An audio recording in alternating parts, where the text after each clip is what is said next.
القرآن الكريم. أعوذ بالله من الشيطان الرجيم. بسم الله الرحمن الرحيم.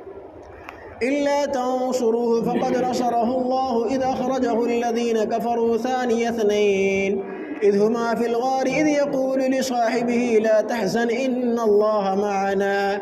فأنزل الله سكينته عليه وأيده بجنود لم تروها وجعل كلمة الذين كفروا السفلى وكلمة الله هي العليا والله عزيز حكيم. وقال النبي صلى الله عليه وسلم الطهور شطر الإيمان أو كما قال عليه الصلاة والسلام.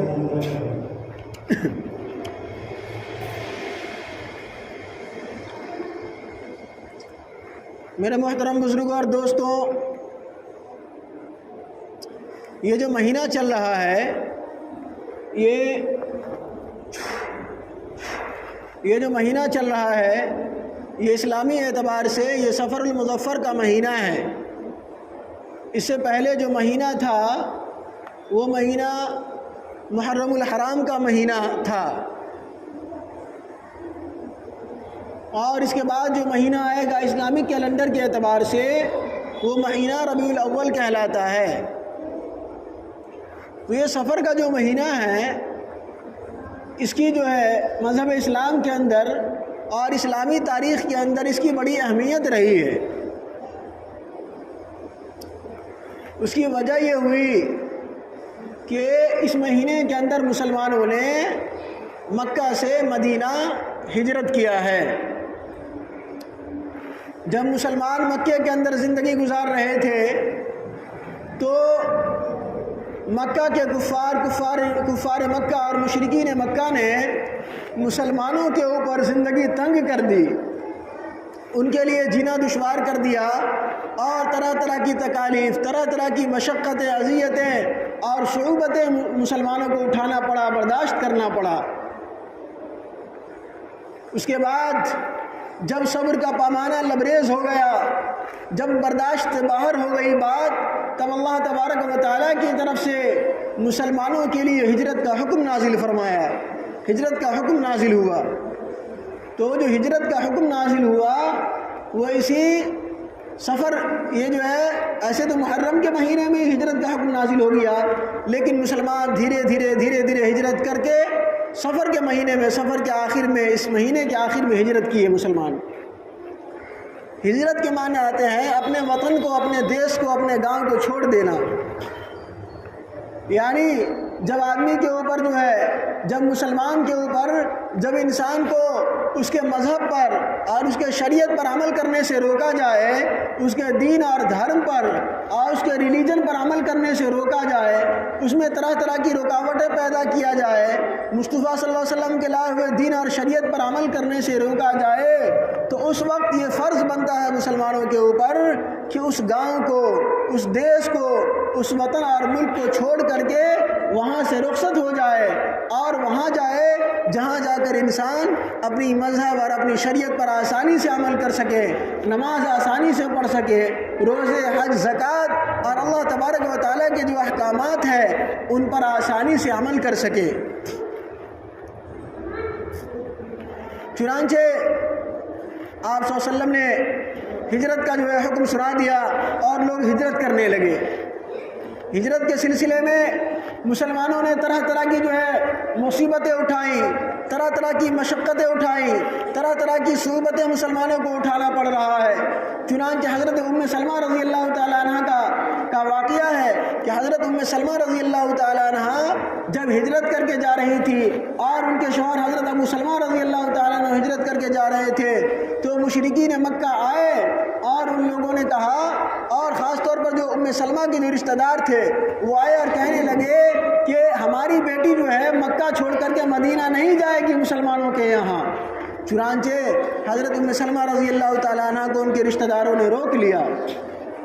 اور حضرت ابو سلمہ کے جو رشتہ دار تھے انہوں نے بچے چھین لیے کہ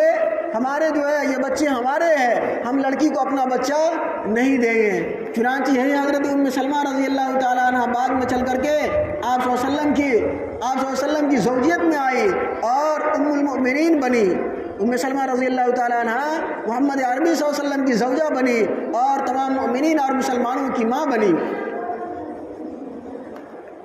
اس کے بعد حضرت ام سلمہ رضی اللہ تعالیٰ عنہ بہت بے چین اور بے قرار رہنے لگی۔ فرماتی ہے کہ مقام فرقت پر جا کر کے میں گھنٹوں اپنے نصیبوں پر رویا کرتی تھی کہ میرا شوہر بھی مجھ سے چھوٹ گیا اور میرا بچہ بھی مجھ سے چھوٹ گیا، اور اس طرح سے وہ طرح طرح کی پریشانیوں کا شکار ہو گئی۔ بہت زیادہ حضرت ام سلمہ رضی اللہ تعالیٰ عنہ رویا کرتی تھی، بے چین رہا کرتی تھی۔ پھر اس کے بعد کچھ دنوں کے بعد ان کے چچا زاد بھائی نے کوئی انتظامات لگایا، تو پھر بعد میں ان کو جو ہے مدینہ جانے کی اجازت ہوئی۔ چنانچہ وہ اونٹنی پر سوار ہوئی حضرت ام سلمہ رضی اللہ تعالیٰ عنہ، اور جب مدینہ میں وہ رخصت ہو رہی ہے، مکہ کو کوچ کر رہی ہیں، تو ایک صحابی نے دیکھا اور پوچھا کہ اے حضرت ام سلمہ، آپ کے ساتھ کون ہے جو مدینہ جا رہا ہے؟ تو انہوں نے کہا لا واللہ الا اللہ و بنی ھذا، خدا کی قسم میرے ساتھ اللہ تبارک و تعالیٰ اور اس بچہ کے سوا کوئی نہیں ہے۔ اتنا جملہ سننا تھا کہ اس صحابی کا دل جو حضرت ام سلمہ رضی اللہ تعالیٰ عنہ کی عقیدت سے بھر آیا۔ ان کے دل میں جو ہے ایک طرح کی جو ہے عجیب سی کیفیت طاری ہوئی، اور انہوں نے کہا کہ ہم حضرت ام سلمہ رضی اللہ تعالیٰ عنہ کو مدینہ پہنچائیں گے۔ چنانچہ انہوں نے حضرت ام سلمہ رضی اللہ تعالیٰ عنہ کی اونٹ کی نکیل پکڑ کر کے انہیں مدینہ پہنچایا۔ سنت کے لیے بعد میں وقت ملے گا، آپ حضرت تشریف رکھے بیٹھیں، بعد میں سنت ادا کر لیجئے گا۔ الغرض یہ کہ دوستو، کفار مکہ اور مشرکین مکہ نے مسلمانوں کو ہجرت کرنے پر مجبور کر دیا اور طرح طرح سے اذیتیں اور تکالیف پہنچائی۔ اس کے بعد محمد عربی صلی اللہ علیہ وسلم ایک ایسا وقت آیا کہ مدینہ کے لوگ ادھر مکہ کے لوگوں کا اور محمد عربی صلی اللہ علیہ وسلم کا والہانہ استقبال کرنے کے لیے تیار رہتے ہیں، ان کے لیے دیدہ و دل فرشراہ کر دیتے ہیں، اور بالکل عقیدت اور محبت کے ساتھ مکہ کے لوگوں کا انتظار کر رہے ہوتے ہیں۔ چنانچہ محمد عربی صلی اللہ علیہ وسلم نے بھی اور سرکار دو عالم صلی اللہ علیہ وسلم نے بھی ہجرت کا ارادہ فرمایا۔ ادھر مکہ کے لوگوں کو جب پتہ چلا کہ محمد عربی صلی اللہ علیہ وسلم بھی مکہ چھوڑ کر کے، ان کے جو جتنے سارے ساتھی ہیں وہ تو مدینہ جا ہی چکے ہیں، اور اب جو ہے سرکار دو عالم رحمت عالم صلی اللہ علیہ وسلم بھی مکہ چھوڑ کر کے ہجرت کرنے والے ہیں، چنانچہ ان لوگوں نے ایک دار الندوہ جو قصی بن کلاب نام کا آدمی تھا، ان کے یہاں پر ایک میٹنگ بلائی۔ ان کا بہت بڑا ایک مکان تھا جو میٹنگ ہال تھا، اس میں جو ہے لوگوں کو جمع کیا اور کہا کہ اے کفار مکہ، تم کیا کر رہے ہو؟ تم ہاتھ پر ہاتھ دھرے بیٹھے ہوئے ہو، اور دیکھو محمد جو آج کا بچہ، ایک نیا بچہ آیا ہے، استغفر اللہ نعوذ باللہ، محمد جو آج کا بچہ آیا ہے، آج کا آدمی آیا ہے، تمہارے دین پر، تمہارے دھرم پر، تمہاری شریعت پر اور تمہارے مذہب پر حملہ کر رہا ہے، تمہارے باپ داداؤں کے دین سے تمہیں ہٹا رہا ہے، ایک نیا دین لے کر کے آیا ہے، نیا قانون لے کر کے آیا ہے، نئی شریعت لے کر کے آیا ہے، سنو تمہارا دین خطرے میں ہے، تمہاری جان خطرے میں ہے، تمہاری تجارت خطرے میں ہے، تمہاری معیشت خطرے میں ہے، تم کیسے بیوقوف معلوم ہو رہے ہو؟ ارے تم محمد کے بارے میں کچھ سوچو، ان کا دین دیکھو کتنی تیزی سے پھیل رہا ہے، مکہ ہی نہیں بلکہ ان کا دین تو مدینہ چلا گیا، اور وہاں بالکل پروانہ وار مدینہ کے لوگ محمد عربی کا انتظار کر رہے ہیں۔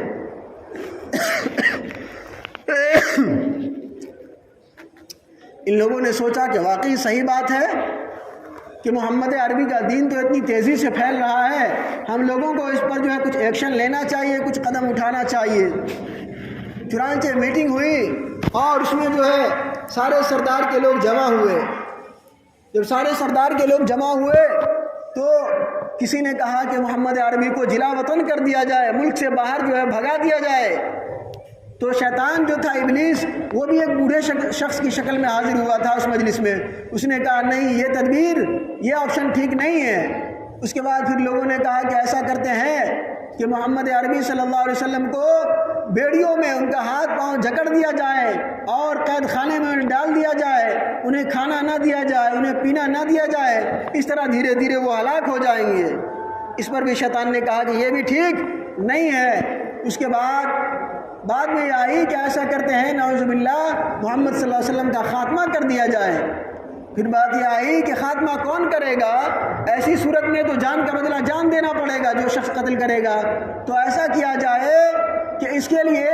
جو ہے کوئی ایک شخص نہیں تیار ہو، بلکہ ہر جو ہے قبیلے سے اور ہر خاندان سے ایک شخص کیا ہو، اس کے لیے تیار ہو کہ بعد میں چل کر کے اگر نوبت آئے گی کہ بعد میں چل کر کے اگر مسئلہ آئے گا اور جان کا بدلہ جان تو اس کا کوئی مسئلہ ہی نہیں ہوگا، جان کا بدلہ جان اس کا کوئی میٹر ہی نہیں ہوگا، ہم سب مل کر کے کہیں گے کہ اتنے لوگوں کی جان لوگے، چناتم ہو جائے گا اور ہم ان کو کچھ روپیے پیسے تاوان اور بدلے کے عوض میں دے دیں گے۔ شیطان نے کہا کہ ہاں اب تم لوگوں نے جو ہے بڑی عقل مندی کی بات کی ہے، بڑی اچھی بات کی ہے، اس جو ہے تدبیر پر، اس آپشن پر ہم لوگ عمل کریں گے۔ چنانچہ محمد عربی صلی اللہ علیہ وسلم کے مکان کا محاصرہ کر لیا گیا اور مکان کو چاروں طرف سے گھیر لیا گیا۔ مکان کو گھیرنے کے بعد محمد عربی صلی اللہ علیہ وسلم اپنے مکان کے اندر تشریف فرما ہے۔ معزز سامعین کرام، آپ سوچئے کہ محمد عربی صلی اللہ علیہ وسلم کو پوری عمر میں کسی شخص نے آپ صلی اللہ علیہ وسلم کو دھوکہ دار نہیں کہا، دھوکہ دینے اور دھوکہ باز نہیں کہا۔ آپ صلی اللہ علیہ وسلم کو مکہ کے کفار جو ہے وہ کس لقب سے جانتے تھے؟ مکہ کے کفار صادق اور امین کے لقب سے پکارا کرتے تھے۔ مکہ کے کفار اور مشرکین مکہ آپ صلی اللہ علیہ وسلم کو سچا جانتے تھے، حالانکہ اور امین کہا کرتے تھے کہ آپ صلی اللہ علیہ وسلم نے کبھی بھی امانت میں خیانت نہیں کیا۔ ایسے وقت میں بھی جب کہ مکہ کے کفار اور مشرکین مکہ محمد عربی صلی اللہ علیہ وسلم کے جان کے در پہ ہیں، جان لینا چاہتے ہیں اور آپ صلی اللہ علیہ وسلم کے مکان کا محاصرہ کر لیا ہے، ایسی جھانکنے کے عالم میں، ایسی پریشانی کے عالم میں اگر کوئی شخص ہوتا تو کہتا کہ نہیں، آج ہم ان لوگوں کا مال لے لیں گے، آج ان لوگوں کا مال واپس نہیں کریں گے۔ لیکن قربان جائیے محمد عربی صلی اللہ علیہ وسلم کی صداقت پر، قربان جائیے محمد عربی صلی اللہ علیہ وسلم کی امانت پر کہ محمد عربی صلی اللہ علیہ وسلم نے حضرت علی رضی اللہ تعالیٰ عنہ سے فرمایا کہ اے علی، یہ کچھ امانتیں ہیں، میں جا رہا ہوں، صبح تم ان امانتوں کو واپس کر کے مکہ چلے آنا، مدینہ چلے آنا اور سوئے یثرب چلے آنا۔ اس کے بعد جب رات کا وقت ہوا اور آپ صلی اللہ علیہ وسلم کے نکلنے کا وقت ہوا ہے تو آپ صلی اللہ علیہ وسلم نے سورہ یاسین کی مختصر چند آیتیں تلاوت کی، فَهُمْ لَا يُبْصِرُونَ تک تلاوت کر کے، اور کنکڑی ایک چھوٹی سی اٹھائی اور پھینکا اور ایک آندھی اور جھکڑ سا اٹھا، ایک طوفان سا اٹھا اور سارے کفار جنہوں نے محمد عربی صلی اللہ علیہ وسلم کے مکان کا محاصرہ کر لیا تھا، سب کی آنکھوں میں دھول ٹائپ سے پڑ گئی اور سب لوگ دیکھتے دیکھتے رہ گئے اور آپ صلی اللہ علیہ وسلم مدینہ رخصت فرما گئے۔ معزز سامعین کرام، اس کے بعد جب آپ صلی اللہ علیہ وسلم مدینہ رخصت فرما رہے ہیں تو وہاں کے لوگ بڑے والہانہ انداز میں، بڑے عقیدت مندانہ انداز میں وہاں کے لوگ انتظار کرتے ہیں۔ معزز سامعین کرام، آج ہم لوگ اگر کوئی عمارت دیکھتے ہیں، کوئی منزل دیکھتے ہیں تو وہ ایسی منزل جو بڑی خوبصورت ہو تو اس کی ہم صرف اور صرف منزلوں کو دیکھتے ہیں، اس کی جو ہے چکا چوند چاندنی کو دیکھتے ہیں، اس کی جو ہے لش پش کو دیکھتے ہیں، لیکن اس کی بنیاد اور اس کے بیس جس پر وہ مکان کھڑا ہوا ہے اور ٹن و من مٹی کے اور عمارت اور جو ہے کنکریوں اور ان کے سب کے بوجھ کو جو بنیاد اور جو ہے بیس نے اٹھا رکھا ہے اس پر توجہ نہیں دیتے ہیں۔ اسی طریقے سے ہم اگر کوئی پھل پھول دیکھتے ہیں تو اس کی جو ہے وہ اچھے رنگت پر جو ہے فدا ہو جاتے ہیں اور ہم بھول جاتے ہیں کہ وہ خوشبو یا وہ ذائقہ جو پھل یا پھول کے اندر جو بیج ہے، جو اس بیج سے آیا اس کو ہم بھول جاتے ہیں۔ اسی طریقے سے اگر ہم کوئی شخص خوبصورت دیکھتے ہیں تو اس کی باڈی پر ہم جو ہے چلے جاتے ہیں لیکن اس کی روحانیت کو نہیں دیکھتے ہیں۔ معزز سامعین کرام، اسلام کا دو دور ہے، اسلام کا ایک مکی دور اور ایک مدنی دور۔ مکی دور جس کی ابتدا محمد عربی صلی اللہ علیہ وسلم کو ختم نبوت کا تاج پہنانے سے لے کر کے اور ہجرت تک جو ہے یہاں تک مکی دور کہلاتا ہے، اور مدنی دور جب محمد عربی صلی اللہ علیہ وسلم نے مکہ سے ہجرت کیا ہے اس وقت سے لے کر کے مکہ کے فتح ہونے تک یا خطبہ حجۃ الوداع کے وقت تک کہیے، اس وقت تک مدنی دور کہلاتا ہے۔ اگر آپ دیکھیں گے مکہ کے اندر تو مسلمانوں نے کس طریقے سے مسلمانوں کو طرح طرح کی اذیتیں اور تکالیف برداشت کرنا پڑی، لیکن اگر آپ مدنی دور کو دیکھیں گے تو کہیں غزوہ بدر کے اندر مسلمانوں کو فتح نصیب ہو رہی ہے، کہیں غزوہ حنین کے اندر مسلمانوں کو فتح نصیب ہو رہی ہے، کہیں فتح خیبر ہو رہا ہے، خیبر کے اندر مسلمانوں کو فتح نصیب ہو رہی ہے، اور لاسٹ میں نتیجتاً مکہ فتح ہو رہا ہے۔ لیکن میرے بھائیوں، اگر ہم دیکھیں گے تو ان سب فتوحات کے پیچھے، ان سب ظفر مندیوں کے پیچھے، ان سب اقبال مندیوں کے پیچھے، ان سب کامیابی و کامرانی کے پیچھے کس چیز کا ہاتھ ہے؟ کیا اسلام بزور شمشیر پھیلا ہے؟ کیا اسلام ہر دھرمی ضد عناد سے پھیلا ہے؟ نہیں میرے بھائیوں، بلکہ آپ اس سے پہلے دیکھیے کہ اگر مکہ فتح ہوا ہے تو اس مکہ کے فتح ہونے سے پہلے مسلمانوں نے کس قدر تکالیف، اذیتیں اور مصائب کا سامنا کیا ہے، کس قدر پریشانیوں کا سامنا کرنا پڑا ہے۔ اگر اسلام کی کوشش عمارت کھڑی ہوئی ہے تو اس کے نیچے مکہ کی مصائب ہے۔ اگر اسلام کا پیڑ، اسلام کے پیڑ کا پھل پھول بلند ہوا ہے اور اس کو ہم کھا رہے ہیں، اس کا فائدہ اٹھا رہے ہیں، تو اس کے پیچھے مکہ کے اندر مسلمانوں کی زندگیوں کے مصائب کا بیج ہے۔ اگر اسلام کی زندگی پروان چڑھی ہے، اگر اسلام کامیاب ہوا ہے اور اس کا نشر و اشاعت ہوا ہے، تو اس کے پیچھے مکہ کے اندر مسلمانوں کے مصائب و پریشانیوں کا بیج ہے۔ الغرض دوستو کہ جو اسلام پھیلا ہے وہ شمشیر اور تلوار کے زور سے نہیں پھیلا ہے، وہ ضد عناد اور ہر دھرمی سے اور چاپلوسی سے نہیں پھیلا ہے، بلکہ خود اس کے اندر ایک روشنی ہے، خود اس کے اندر تاثیر ہے۔ اس کے بعد محمد عربی صلی اللہ علیہ وسلم مدینہ کی طرف رخصت فرما رہے ہیں اور غار ثور کے اندر آپ صلی اللہ علیہ وسلم نے قیام فرمایا۔ ادھر جو ہے مکہ کے مشرکین مکہ کو بڑی بے چینی ہوئی کہ کیا ہوا، ارے محمد عربی صلی اللہ علیہ وسلم تو اسی مکان میں تشریف فرما تھے، ہم لوگوں نے مکان کا محاصرہ کیا اور محمد عربی صلی اللہ علیہ وسلم راتوں رات کیسے ہم سے رخصت ہو کر کے چلے گئے، کہاں چلے گئے؟ چنانچہ ان لوگوں نے اپنے باطل خداؤں لات و عزا کے سامنے منت اور سماجت کیا، لیکن ان کے باطل خدا لات و عزا کے سامنے ان کی منت اور سماجت کچھ بھی کام نہ آئی۔ چنانچہ ان لوگوں نے جو ہے کھوجیوں کو لگایا اور ریسرچر ڈھونڈنے والے کو لگایا کہ محمد عربی کو تلاش کرو کہ محمد عربی کہاں چلے گئے۔ چنانچہ آپ صلی اللہ علیہ وسلم غار ثور کے اندر تشریف فرمائے۔ آپ صلی اللہ علیہ وسلم نے یہاں غار ثور کے اندر 1 دن نہیں، 2 دن نہیں، بلکہ 3 دن قیام فرمایا۔ اگر ہم تاریخ کی حیثیت سے دیکھیں تو یہاں ایک سوال پیدا ہوتا ہے کہ نعوذ باللہ کیا محمد عربی صلی اللہ علیہ وسلم بزدل تھے؟ نعوذ باللہ کیا محمد عربی صلی اللہ علیہ وسلم ڈرپوک تھے جو اپنے دشمنوں کی ڈر سے غار ثور کے اندر 3 دن جو ہے قیام کیا، 3 دن ٹھہرے رہے؟ کیا آپ صلی اللہ علیہ وسلم کے اندر بزدلی تھی؟ نہیں میرے بھائیوں، بلکہ اس کا جواب یہ ہے کہ محمد عربی صلی اللہ علیہ وسلم ہمیشہ